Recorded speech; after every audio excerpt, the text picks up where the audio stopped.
Pyrénées-Orientales du Gard et maintenant dans l'Hongrie agricole de la semaine dernière.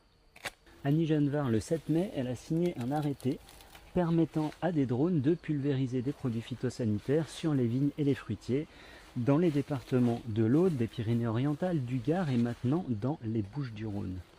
Bon, et dans l'Oise, on a aussi le préfet qui a autorisé définitivement, malgré un recours de l'association L214, l'agrandissement d'un poulailler de 900 000 poules. À l'horizon 2027, ce poulailler, qui sera le plus grand poulailler d'Europe, Vive la France, accueillera 1,2 million de poules entassées dans des bâtiments à 3 étages qui ne voient jamais la lumière, sans accès à l'extérieur. Ces poules auront pour mission de pondre 1 milliard d'œufs par an. Sans même parler du bien-être animal, parce que là, le bien-être animal dans ces espèces d'usines à œufs, on n'en parle même pas, c'est pas un sujet.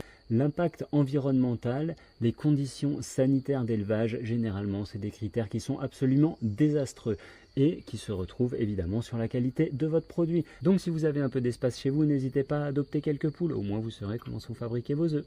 Le préfet de l'Ariège, qui visiblement n'a pas abandonné le projet d'employer la force pour vacciner là quelques dizaines de vaches qui restent, il vient de signer un arrêté interdisant toute manifestation sonore pendant la campagne de vaccination forcée. Alors il faut croire que monsieur le préfet a eu vent de quelques préparatifs en vue des mobilisations citoyennes pour tenter de bloquer les forces armées et les vétérinaires tireurs de fléchettes. Restez attentifs, abonnez-vous, parce que je pense que dans les jours à venir, ça va zouker vu que cet arrêté a été pris pour un mois. Et dans ce top 5, on a aussi la loi d'urgence agricole, votée le 6 mai, les débats débutent le 19. Alors cette loi, on est d'accord, elle n'est pas là pour sauver la paysannerie, non, non, non. Elle est plutôt là pour tracer une autoroute pour l'agro-industrie comme d'habitude. Et qu'est-ce qu'on a au programme? De la dérégulation, de l'accaparement des ressources et particulièrement des ressources en eau, de la destruction de la paysannerie, des exploitations à taille humaine, etc. En fait, ce qu'il faut comprendre, c'est que cette loi, c'est un costume 3 pièces qui a été taillé sur mesure pour l'agro-industrie, payé avec nos impôts et surtout avec le futur de nos enfants.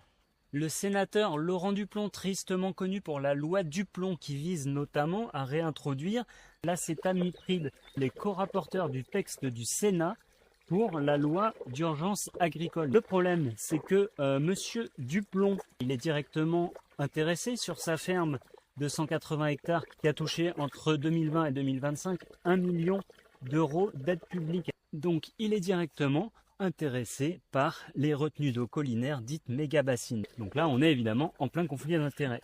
Et en parlant de méga-bassines, le porte-parole du collectif Bassines Non Merci a été condamné le 6 mai dernier à 6 mois d'assignation à domicile avec bracelet électronique. Allez, coucou panier les écolos, ça dégage. Un gris agricole de la semaine dernière.